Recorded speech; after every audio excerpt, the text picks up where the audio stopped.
Good morning students. हमारा first chapter है वो कंप्लीट हो चुका है। आज हम चैप्टर नंबर 2 डिस्कस करेंगे। चैप्टर का नाम है गाउस नियम व उसके अनुप्रयोग। ओके, तो करते हैं स्टार्ट। इसका फर्स्ट टॉपिक अपना है इस चैप्टर का, वो है विद्युत फ्लक्स। विद्युत फ्लक्स इसको इंग्लिश में कहते हैं इलेक्ट्रिक फ्लक्स। तो फ्लक्स का मतलब होता है बहना। फ्लक्स का मतलब होता है फ्लो, बहना। ठीक है। और यहाँ इलेक्ट्रिक फ्लक्स का मतलब यहाँ है विद्युत क्षेत्र में स्थित किसी पृष्ठ के अभिलंबवत गुजरने वाली विद्युत क्षेत्र रेखाओं की संख्या के माप को उस पृष्ठ से संबंधित विद्युत फ्लक्स कहते हैं। ठीक है। तो आप ये देखिए, ये अपने पास एक समतल पृष्ठ है और ये समतल पृष्ठ है वो एक समान विद्युत क्षेत्र में रखा गया है।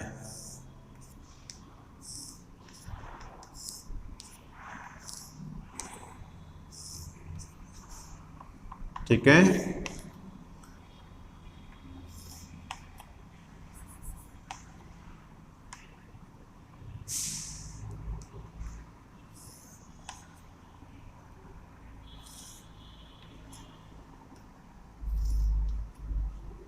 ओके, और यहाँ हम इसका एक लेते हैं एरिया वेक्टर है वो ए वेक्टर, क्षेत्रफल सदिश ए है और ये विद्युत क्षेत्र ई वेक्टर है और इनके मध्य जो कोण है वो है थीटा। ठीक है। तो किसी समतल पृष्ठ से गुजरने वाला विद्युत फ्लक्स विद्युत क्षेत्र सदिश व क्षेत्रफल सदिश के अदिश गुणनफल के तुल्य होता है, अर्थात phi E equal to E vector dot A vector.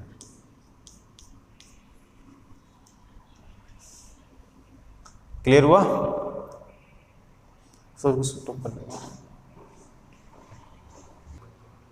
अब इस चैप्टर का जो फर्स्ट टॉपिक है वो है इलेक्ट्रिक फ्लक्स, विद्युत फ्लक्स।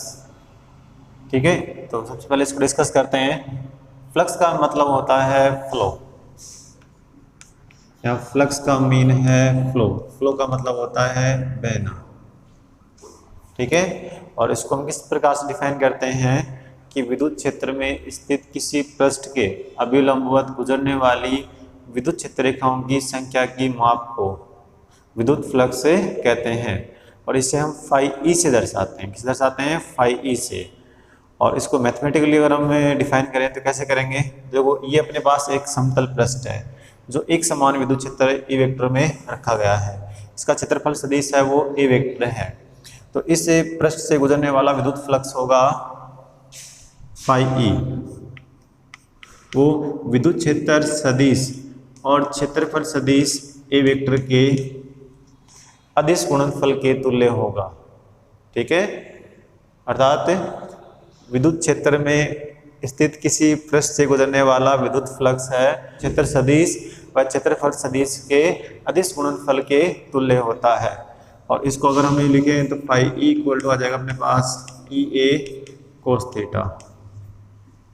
ठीक है। और जहाँ थीटा क्या है, जहाँ थीटा ई वेक्टर व क्षेत्रफल सदिश ए वेक्टर के मध्य कोण।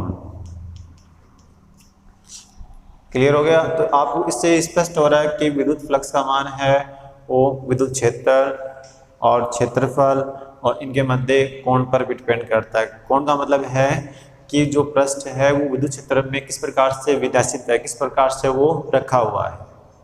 ठीक है। उस पर भी डिपेंड कर रहा है। इसमें जो दिखाया गया है वो ऐसे दिखाया गया है, ये ऐसे पृष्ठ रखा हुआ है। ठीक है। और इलेक्ट्रिक फील्ड है वो इस डायरेक्शन में, और क्षेत्रफल सदिश हमेशा पृष्ठ के होता है वो लंबवत। ये हो गया क्षेत्रफल सदिश, ऐसे हो गया लंबवत। और विद्युत क्षेत्र है वो इसमें इस तरह से, मतलब इन दोनों के मध्य जो कोण है वो कितना है? थीटा है। ठीक है। तो आप देख रहे हो इसमें कि फ्लक्स का मान इनके बिटवीन एंगल पर भी क्या करता है, डिपेंड करता है। अब इसके हमें कंडीशन देखते हैं, देखो स्पेशल कंडीशंस।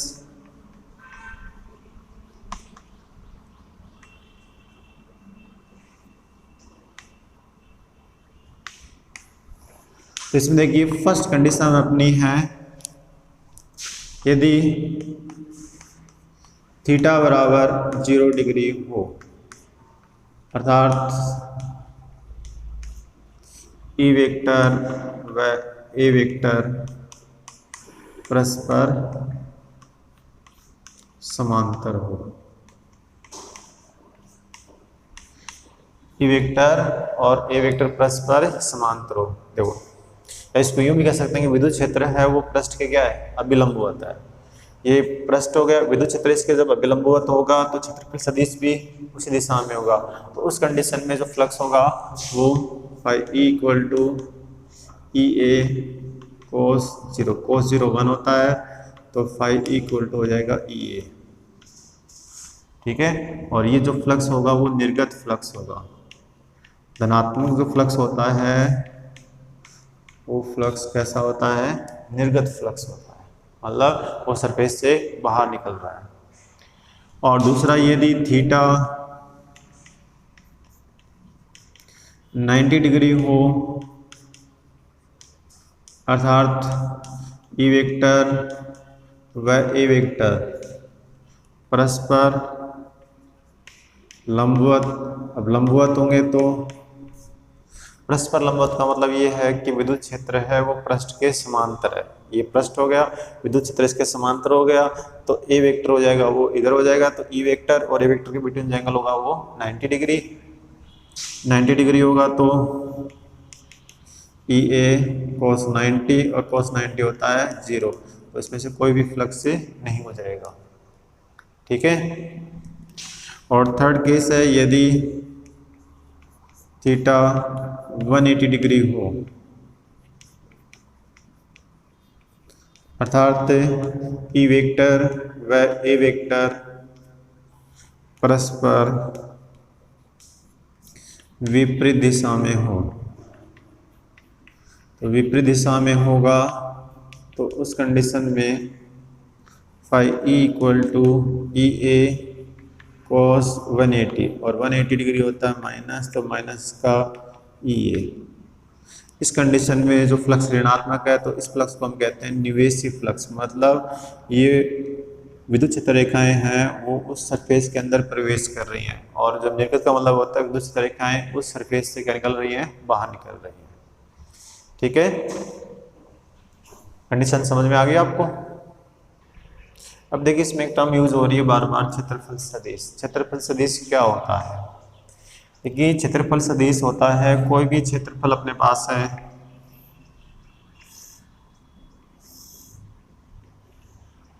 ठीक है, कोई सरफेस है, कोई सतह है, इसका एरिया है वो ए है, ठीक है, और इसकी इस पृष्ठ के लंबवत दिशा में एकांक सदिश है वो एन कैप है। ठीक है, तो क्षेत्रफल सदिश होता क्या है? क्षेत्रफल सदिश का परिमाण, क्षेत्रफल सदिश का परिमाण उस पृष्ठ के दिए गए पृष्ठ के क्षेत्रफल के बराबर होता है, और इसकी दिशा पृष्ठ के अभिलंबवत बाहर की ओर होती है। ठीक है, तो ये एन कैप है, इसकी दिशा पृष्ठ के लंबवत बाहर की ओर है, इसका मतलब क्षेत्रफल सदिश भी इसी दिशा में होगा। इसको हम लिखेंगे तो एन कैप। ठीक है, तो ए वेक्टर है, क्षेत्रफल सदिश है, इसका परिमाण इस पृष्ठ के क्षेत्रफल के बराबर है, और दिशा इसकी एन कैप की दिशा में, एन कैप यहाँ एकांक सदिश है जिसकी दिशा है वो पृष्ठ के लंबवत बाहर की ओर है। ये है अपना क्षेत्रफल सदिश। क्लियर हो गया?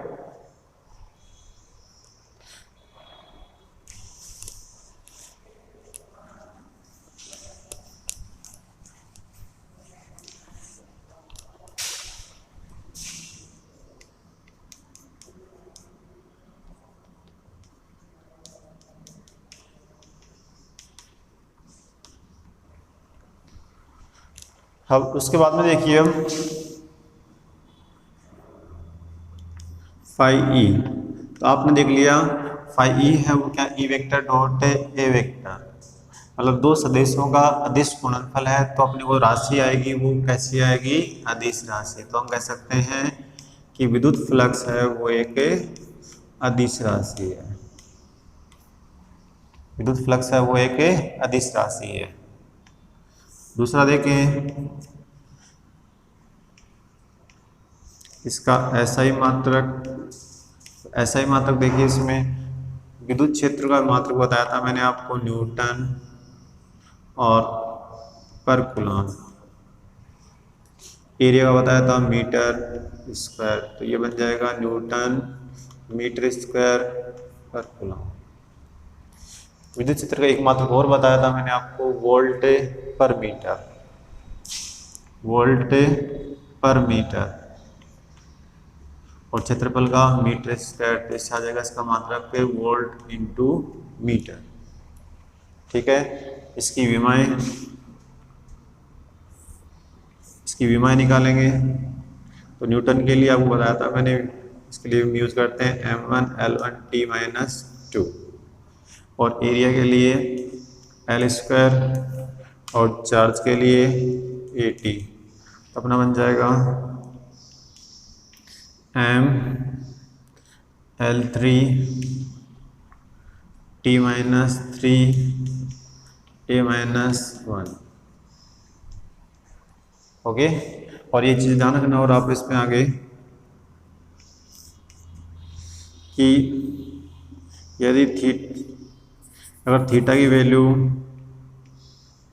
0 डिग्री के इक्वल हो या ग्रेटर हो, 90 से कम हो, तो उस कंडीशन में जो फ्लक्स होगा वो होगा पॉजिटिव, मतलब फ्लक्स होगा वो निर्गत फ्लक्स होगा, मतलब विद्युत क्षेत्र रेखाएं उस पृष्ठ या सरफेस से बाहर निकलेंगे।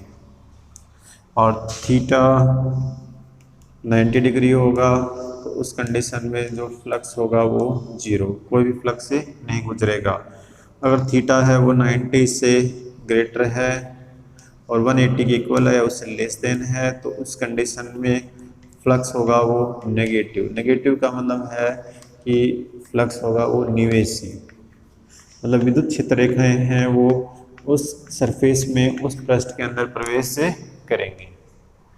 ठीक है, अब आगे देखिए, यदि पृष्ठ है वो अनियमित आकृति का है और विद्युत क्षेत्र है वो असमान है, उस कंडीशन में हम इलेक्ट्रिक फ्लक्स से कैसे फाइंड करेंगे। देखिए, वो इसके लिए हम क्या करेंगे कि संपूर्ण पृष्ठ को हम छोटे छोटे क्षेत्रफल अल्पांशों में विभाजित कर लेंगे। ठीक है, जैसे हमने इसको विभाजित कर लिया, इसके जो क्षेत्रफल अल्पांश हैं वो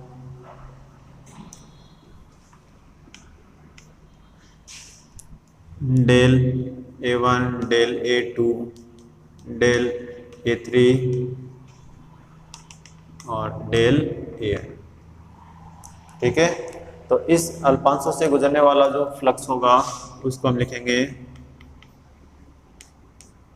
E1 डॉट A1,